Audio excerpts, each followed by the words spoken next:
Assalamualaikum warahmatullahi wabarakatuh. Nama saya Anissa Dusa Fitri, saya dari kelas 7B Pendidikan Matematika. Nah, di sini saya akan sedikit menjelaskan materi tentang kajian bidang-bidang filsafat. Kajian bidang-bidang filsafat itu terdiri dari 3, yaitu pertama ontologi, kedua epistemologi, dan ketiga aksiologi. Nah, pertama di sini ada ontologi. Ontologi itu memiliki pengertian yang berbeda-beda. Definisi ontologi berdasarkan berasal dari bahasa Yunani, yaitu on atau ontos merupakan ada dan logos merupakan ilmu. Sehingga ontologi merupakan ilmu yang mengenai yang ada. Ontologi menurut istilah merupakan ilmu yang membahas hakikat yang ada, yang merupakan ultimate reality, baik berbentuk jasmani atau konkret maupun rohani abstrak. Nah, contoh dari ontologi itu seperti celengan berbentuk tabung dan lemari berbentuk balok.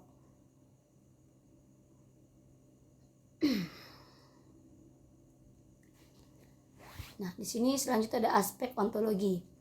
Aspek ontologi yaitu ada metodis, sistematis, rasional, komprehensif, radikal, dan universal. Nah, selanjutnya di sini ada aliran-aliran metode ontologi. Pertama ada aliran monoisme.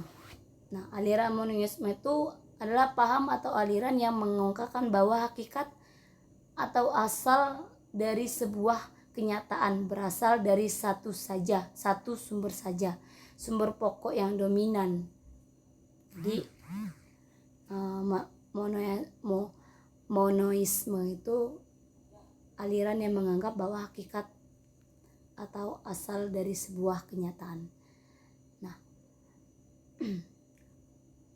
kedua ada dualisme. Dualisme itu adalah aliran yang menganggap hakikat itu terdiri dari dua macam hakikat, yaitu hakikat materi dan hakikat rohani. Selanjutnya ada pluralisme. Selanjutnya ada nihilisme.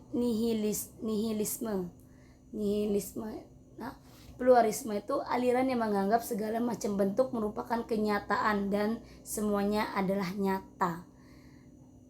Dan ada nihilisme.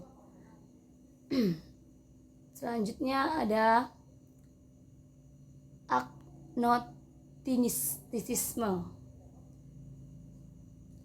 Yang terakhir ada agnostisisme, di mana agnostisisme itu adalah paham yang mengingkari bahwa manusia mampu mengetahui hakikat yang ada berupa materi maupun rohani.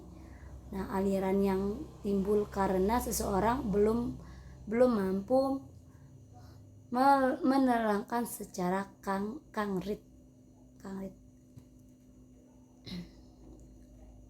Nah, kedua di sini ada epistemologi. Nah, epistemologi berasal dari bahasa Yunani episteme dan logos. Episteme itu berarti pengetahuan atau knowledge. Logos berarti teori. Dengan demikian, epistemologi secara etimologis berarti teori pengetahuan. Nah, epistemologi mengaji mengenai apa sesungguhnya ilmu, dari mana sumber ilmu, serta bagaimana proses terjadinya, dengan menyederhanakan batasan tersebut.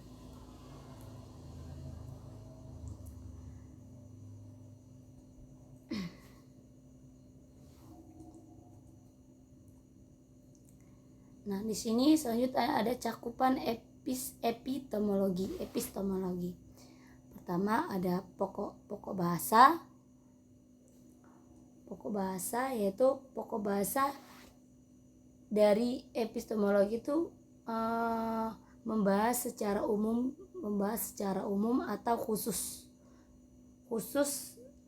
khusus dengan pertanyaan, yaitu seperti dari mana, apa, adakah, apakah, sudut pembahasan adalah pemikirannya. Jadi sudut pembahasan itu ya ada pemikirannya, seperti pertanyaan-pertanyaannya bagaimana, apa dan mengapa. Dan kedua, dan selanjutnya ada aliran-aliran dalam epistemologi. Adapun aliran-aliran filsafat dalam epistemologi itu yaitu ada rasionalisme.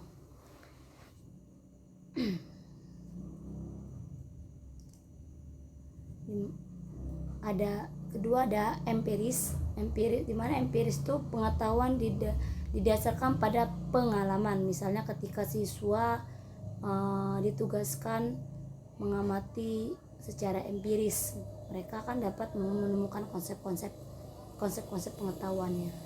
Dan ada realisme itu paham yang dinyatakan ilmu pengetahuan yang dapat dari pengamatan lewat indera atau nyata. Jadi realistis gitu. Misalnya untuk menemukan definisi volume, siswa diajak untuk menyusun keping-keping uang koin yang nantinya dapat membentuk sebuah bangun ruang yang memiliki volume. Terus selanjutnya ada kritisisme.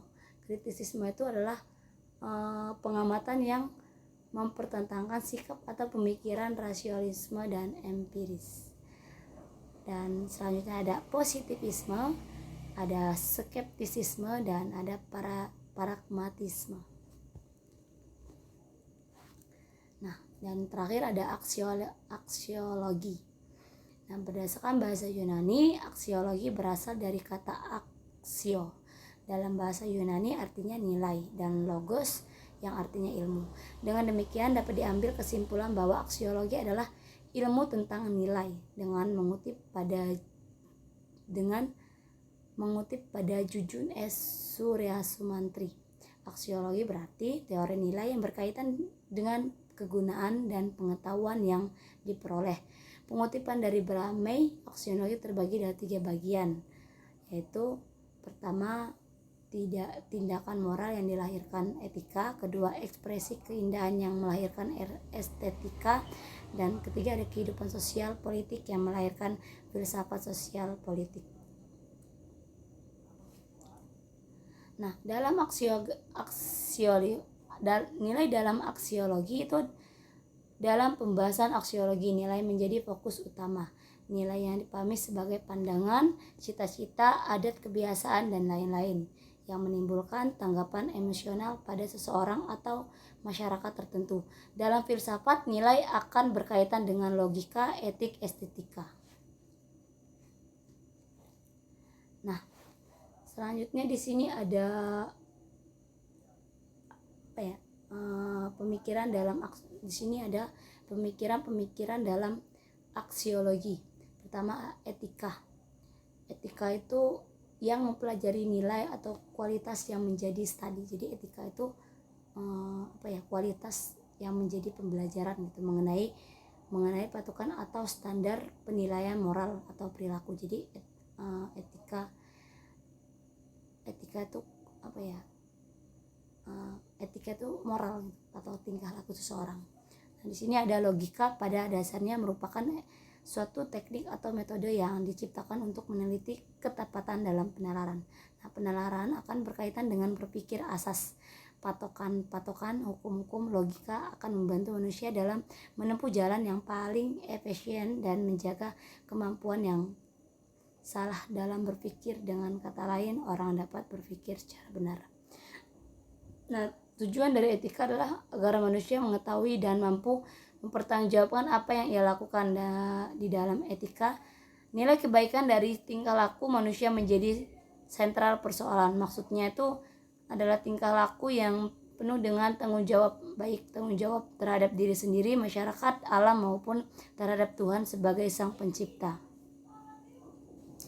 Nah, atau logika juga paham yang mengusahakan pertimbangan akal. Jadi logika itu yang mengusahakan pertimbangan akal pikiran. Jadi terkaitan dengan akal pikiran yang diutarakan lewat kata-kata. Jadi logika itu pikiran gitu, terus diutarakannya dengan tutur kata, tapi dinyatakan dalam bahasa logika sebagai hasil percakapan berpikir. Nah, jadi logika itu hasil dari berpikir lalu dikeluarkan atau diutarakan dengan kata-kata, tapi yang secara lurus, tepat, dan teratur.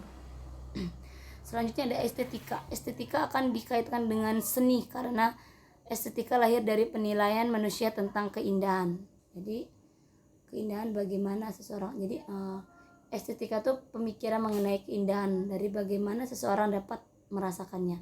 Kayak contohnya nih, seperti misalkan nih berbeda pendapat dengan seseorang. Contohnya ya seperti misalkan si Siska, dia adalah wanita cantik, tapi kan menurut pandangannya tuh beda.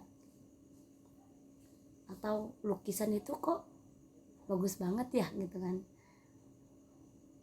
bagus,